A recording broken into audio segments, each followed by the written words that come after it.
Hello Mouses! It's the news on Tuesday, but first, today's episode is sponsored by Cheap Jokes at Religion. But before you hit the dislike button, here's the intro.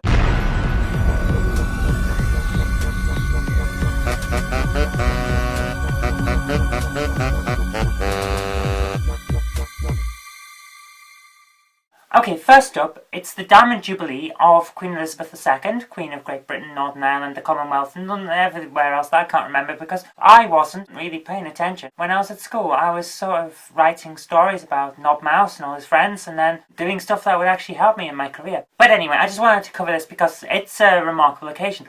In the speech, she claims that she's the second monarch of Britain to actually have a 60-year reign, which, to be honest with you, was surprising to me because I thought that George III had a 60-year reign as well. But I suppose, given that he went nuts, and we had the Regency period where his son, George, because British monarchs have such a remarkable capacity for names, almost rivaling the French and their multiple Louis. But anyway, because George had a gap in his reign, I suppose he doesn't count despite the fact that I think he did get to, well, was he 60 years? It might have been only 57. That might be why as well. But never mind. Anyway, Elizabeth II is the second monarch to actually get a 60-year reign that we actually believe in. So, there we go. That's pretty good. So she spoke to both House of Parliament, the House of Commons, the House of Lords. If you don't know what the difference is, it's not that complicated, but we won't go into it in this video. Maybe another video. And then it was revealed that they'd all clubbed together and bought her a stained glass window. Where it's going to be put, I don't know, but I'm sure it's remarkable.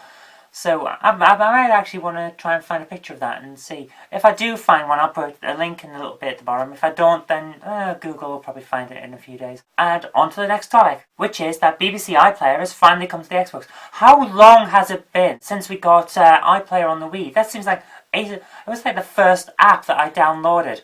And now that everyone else has jumped on board, BBC's gone, oh, hang on, there's that other one. You know, the one that everyone's got apart from this bunch of crap. So now we have iPlayer on Xbox, so I might actually start watching television again because, let's face it, the only reason I turn on my TV is to use a console. It's just one of those things. The only thing I actually watch on TV these days is Doctor Who, and it's not on, so hey. But now on to our third topic, and this one really interested me because archaeologists are now using space cameras to find ancient sites. So, ancient cities or villages or whatever can be identified by discoloration on the ground due to the collapse of their mud bricks. And apparently you can spot this from space. I was really surprised with this because when I first saw the headline for this article, I thought it was going to be about religious monuments that we hadn't really seen properly being seen from space. Because you know how you can see the Sphinx and things like that if you've got a decent enough camera on an orbiting satellite, and you can see the Aztec lines and, or is it the Inca? I can't remember.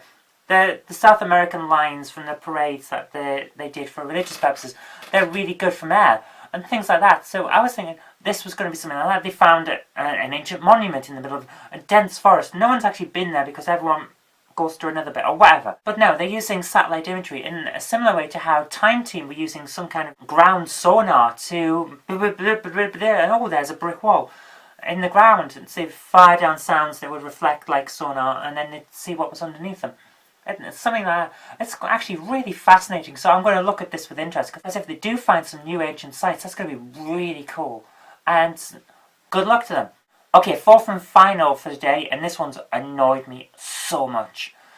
Apparently, people on job seekers in the UK, it's the benefit that if you're out at work and you're looking for work, you can get payments to keep yourself basically alive while you're looking for work. But apparently, youngsters between 16 and 24 have been told that if they come off the voluntary work scheme, which is basically you go and work for someone and they won't pay you, but you'll get to continue with your benefits, then if you drop out of that, basically because you weren't told they weren't going to pay you, or the job is awful, or something like that, basically the job is something that they could not under any circumstances get someone to be paid to do, then you will be placed onto a mandatory work scheme. Basically, if you won't work for free, we're going to force you to work for free. Now, I'm all for helping people get back to work, but taking up work placements by forcing people into what is effectively indentured servitude is not an acceptable way to do it. You cannot make people go to work and use their own benefits, which are barely enough to survive on. I've been on them myself in the past when I couldn't get work, and I know you can only just get by on them. You can't make them travel to work and work for free in order to help the economy. That's not how this works.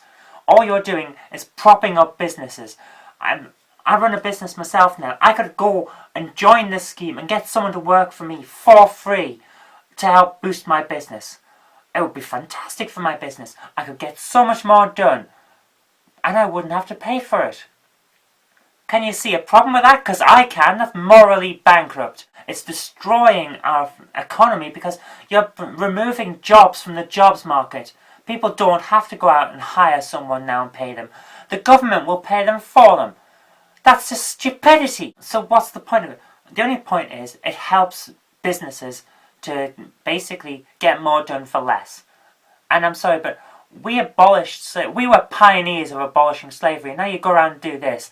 I am appalled. And on that note, I've been Kirk-Robinson. You've been watching the video. I'll see you tomorrow. Hopefully with some better news.